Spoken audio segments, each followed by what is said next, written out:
All right, listen to me very carefully because what I'm about to tell you is not just about business, not just about politics, not just about one nation making a decision. It's about something far deeper.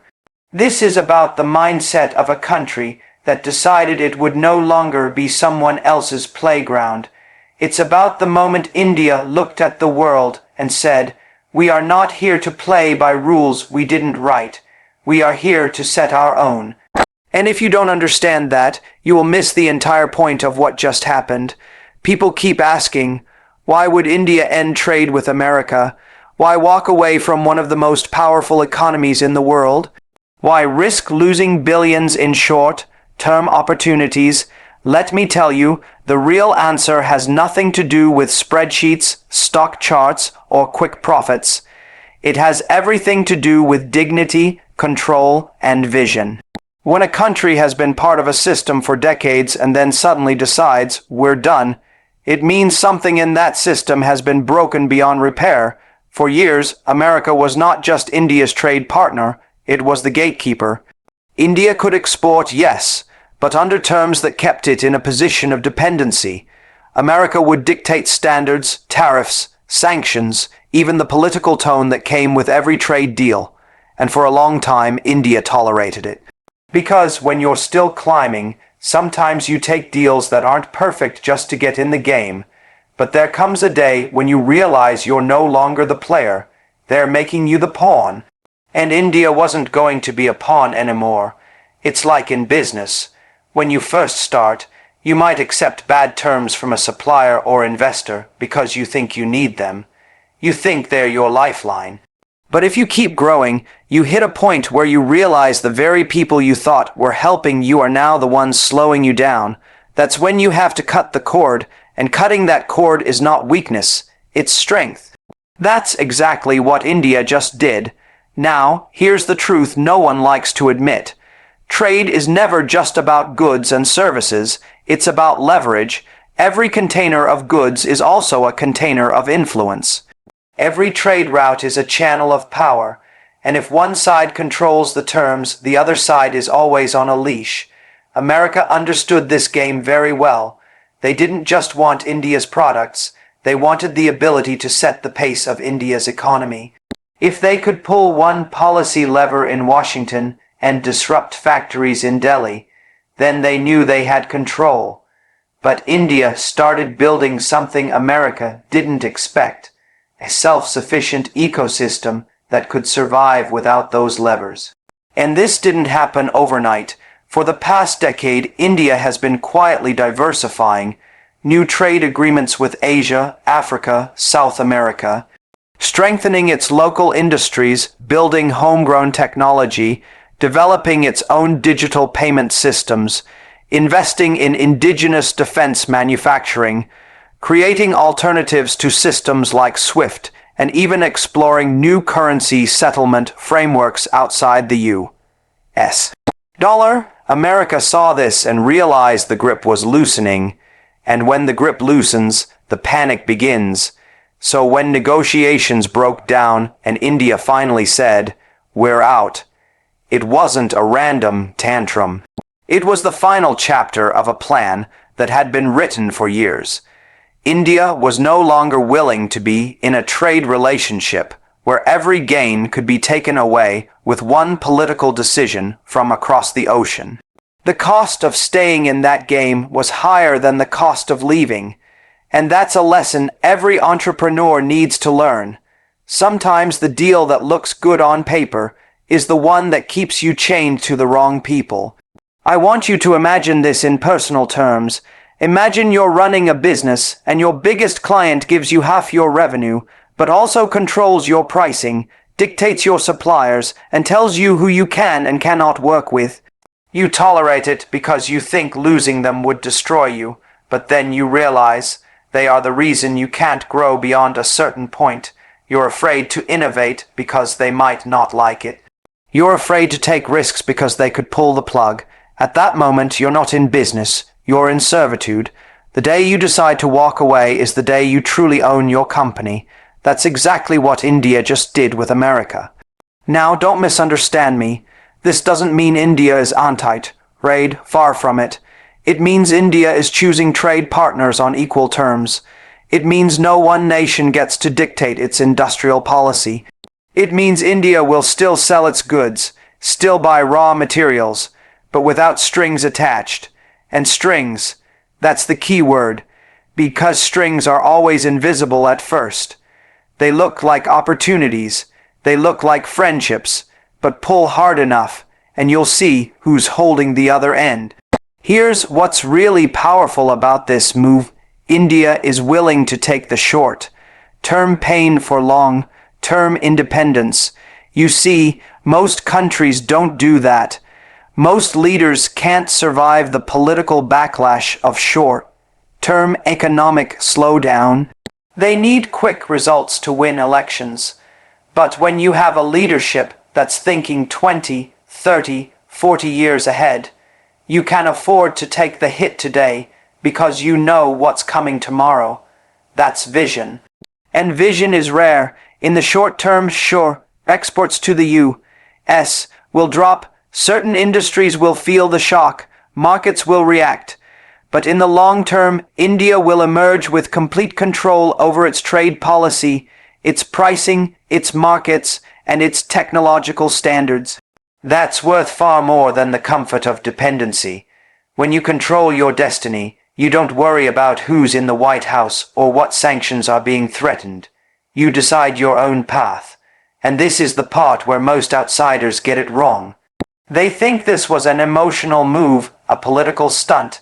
They think it's about nationalism, pride, ego. No, this was strategic. This was calculated.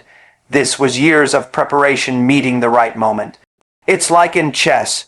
You don't move your queen just because you feel like it. You move it because the board has been set in such a way that you're about to control the entire game. And let me tell you, America didn't see this coming. They underestimated how much leverage they had already lost. They thought India was still in the same place it was 20 years ago, desperate for investment, dependent on Western technology, tied to the dollar system. They didn't realize India had already built parallel systems, already secured alternative markets, already developed its own technological backbone. By the time America realized, the decision was already made. In business, I always tell people, never let one customer be your only customer. Never let one supplier be your only supplier. Never let one platform be your only platform. Because the day they decide they don't like you, your whole business collapses. Nations are no different. If you depend on one superpower for your trade lifeline, you're not free. You're just pretending to be. India's move is a message to the whole world. We are open to trade, but we are not open to control. And that message is not just for America. It's for any country that thinks partnership means dominance. It's for any nation that believes economic aid comes with political obedience. It's for any power that thinks it can write the rules for everyone else.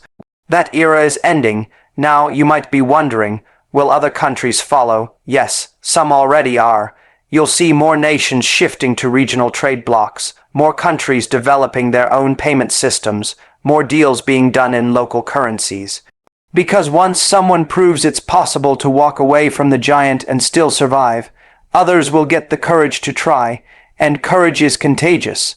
What India just did is not just about trade, it's about rewriting the power map of the world.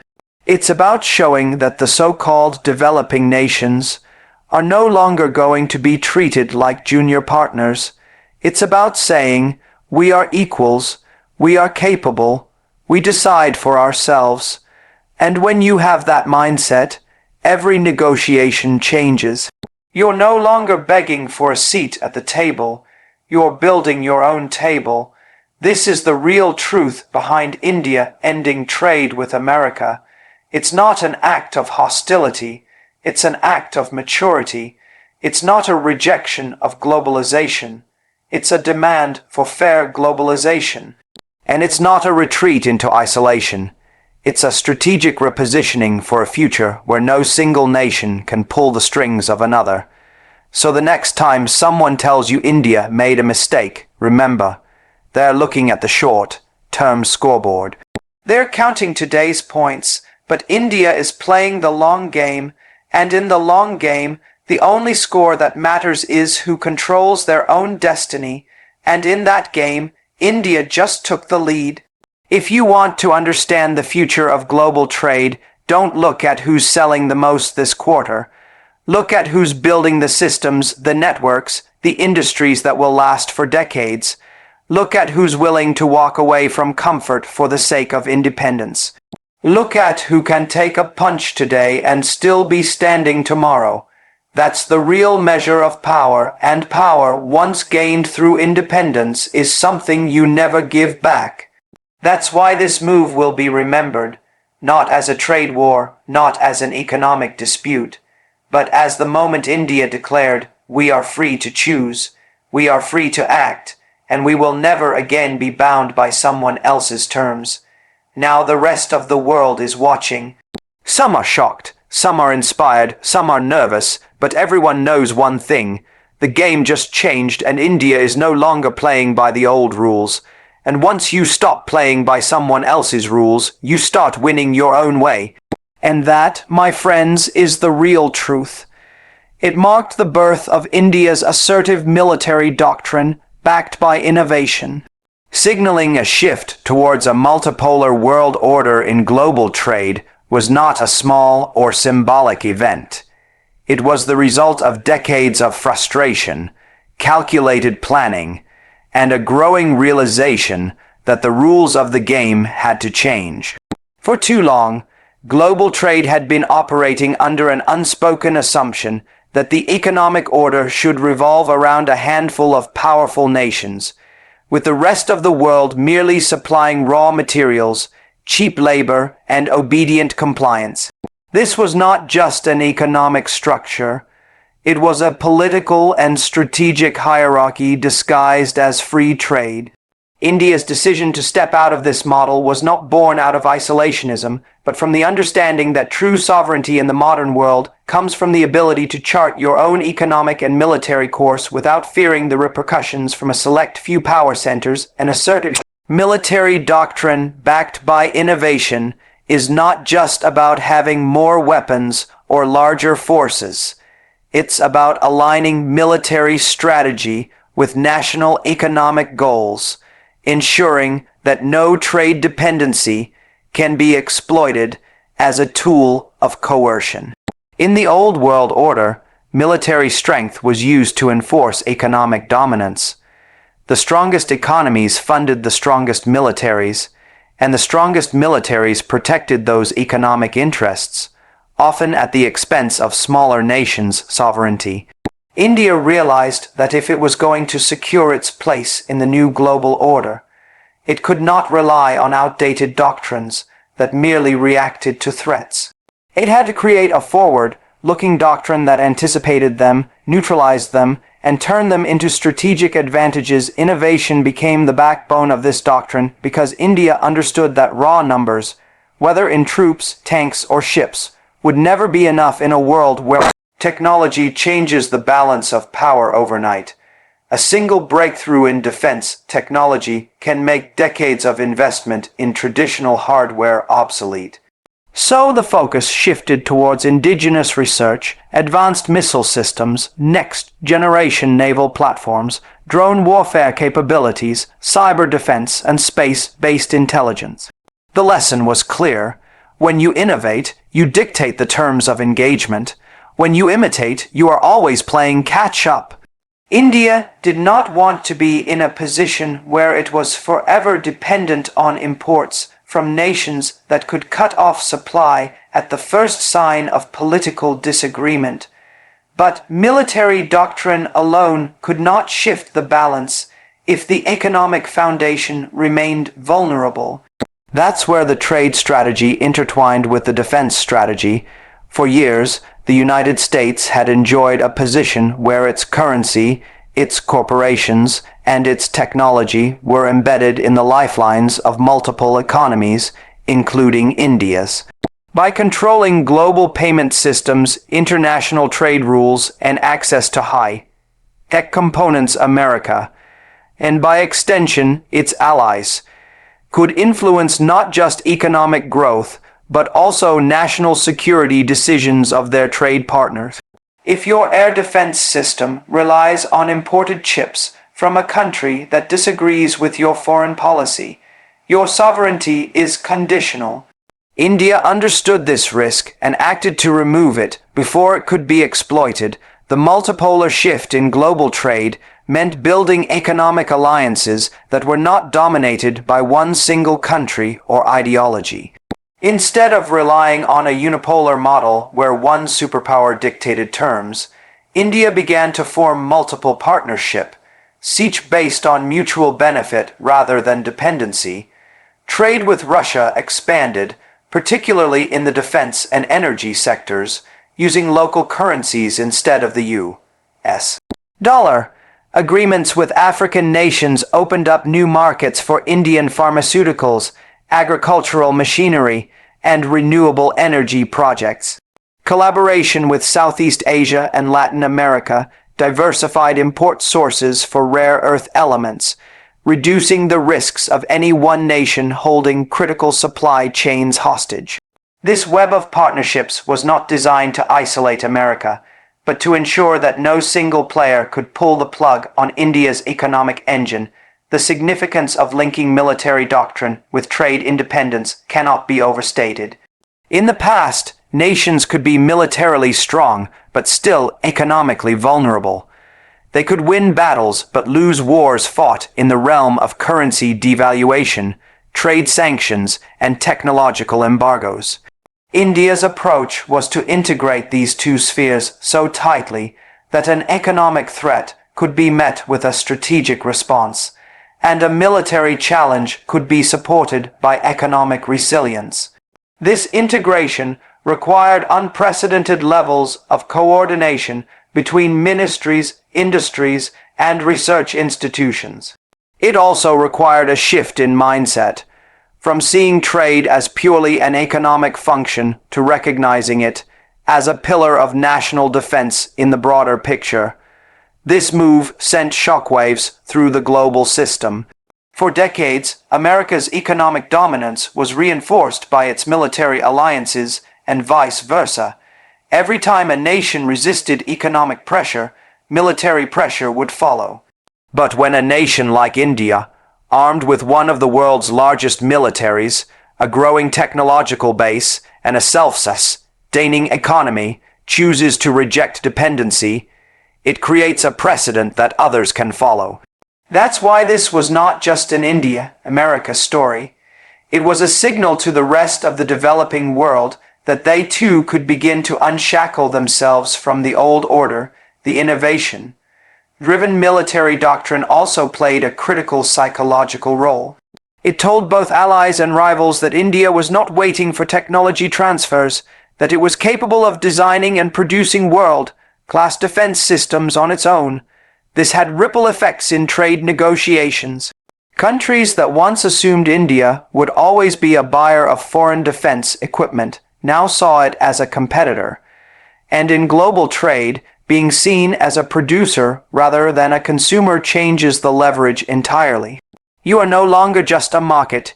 You are a marketplace. What makes the shift towards a multipolar world order so transformative is that it decentralizes decision-making in global trade. Instead of a few capitals making decisions that affect billions, power is distributed.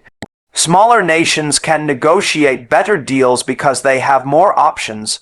Regional trade blocs gain influence. Innovation doesn't have to flow from the West to the rest. It can originate anywhere.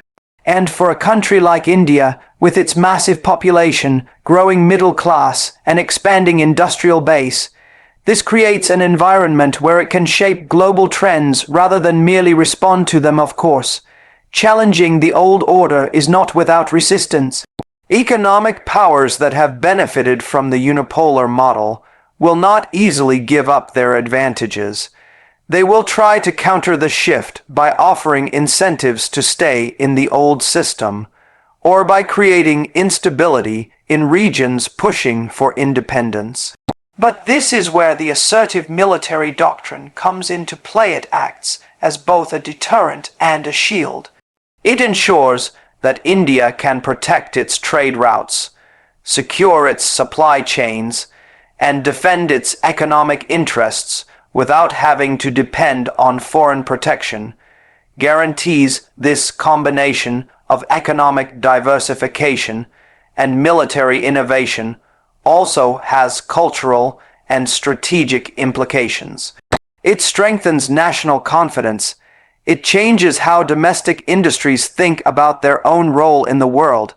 Instead of designing products only to meet the specifications of Western markets, Indian companies begin to design for global markets on their own terms.